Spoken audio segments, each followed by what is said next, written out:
ഫലസ്തീന ജനതയുടെ സങ്കടം നമ്മൾ കാണുന്നവരാണ്. ഫലസ്തീന ജനതയുടെ സങ്കടം നമ്മൾ കാണുന്നവരാണ്. എന്റെ പ്രിയപ്പെട്ട സഹോദരങ്ങള്, എല്ലും തോലുമായി പടച്ചവനെ ഒരു നേരത്തെ അന്നത്തിന് വകയില്ലാതെ പിഞ്ചു കുഞ്ഞുങ്ങൾ വീണ് മരിച്ചു പോവുകയാ. വല്ലാത്ത പരിതാപകരമായൊരവസ്ഥയാണ് ഇന്ന് ഗാസയിൽ നടന്നുകൊണ്ടിരിക്കുന്നത്. എന്റെ പ്രിയപ്പെട്ടവരെ, അതാ പീരങ്കയും മിസൈലുകൾക്ക് മുമ്പിൽ പിടിച്ചു നിന്നവരാണവര്. എന്തെല്ലാം വർഷങ്ങളായി എല്ലാ ശക്തികൾ കൊണ്ട് പലസ്തീന ജനത ഇസ്രയേല് തകർക്കാൻ പരിശ്രമിക്കുമ്പോ അതിന്റെ മുമ്പിൽ പിടിച്ചു നിന്നവർ കഴിക്കാൻ ഭക്ഷണമില്ലാതെ കുടിക്കാൻ വെള്ളമില്ലാതെ പടച്ചവനെ അവര് വല്ലാതെ പതറുകയാണ്. പടച്ചവനെ, ഇന്ന് രാവിലെ ഒരു വാർത്ത വായിച്ചു. വെള്ളിയാഴ്ച ദിവസം പടച്ചവനെ ജുമഅയ്ക്ക് വേണ്ടി ഇമാമ് കയറി നിൽക്കുമ്പോ പ്രസംഗിക്കാൻ കയറി നിന്ന പടച്ചവനെ അവിടുത്തെ ഇമാമ് പറയുകയാണ്, വിശപ്പ് കാരണം എനിക്ക് നിങ്ങളോടൊന്നും പറയാൻ പറ്റുന്നില്ല.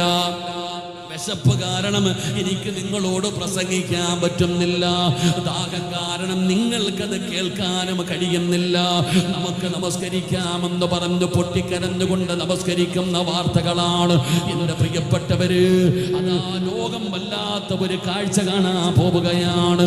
പടച്ചവനെ, പിഞ്ചു കുഞ്ഞുങ്ങൾ വീണ് മരിച്ചു പോകുന്ന ഒരവസ്ഥ, പിഞ്ചു കുട്ടികൾ വീണ് മരിച്ചു പോവുകയാണ്. പടച്ചവനെ, ഓരോ കുഞ്ഞുങ്ങളുടെ രൂപം കാണുമ്പോ ഫേസ്ബുക്കിലും പടച്ചവനെ മൊബൈലുകളിലേക്ക് അതാ ഫലസ്തീന ജനതയിലെ പിഞ്ചുമക്കളുടെ എല്ലും തോലുമുള്ള ശരീരം കാണുമ്പോ വല്ലാത്ത സങ്കടം തോന്നുകയാണ്.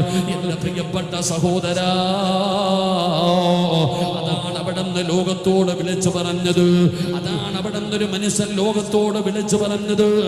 ഏതാ പട്ടിണി മരണമാണ് ലോകം കാണാൻ പോകുന്നത്.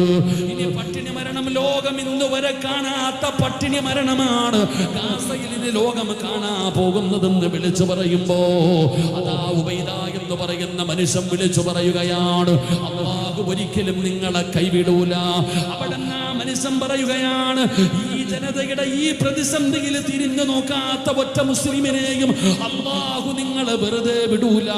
പടച്ചവൻ നിങ്ങളെ പിടിച്ചു നിർത്തും. പ്രിയപ്പെട്ട സഹോദരങ്ങൾ,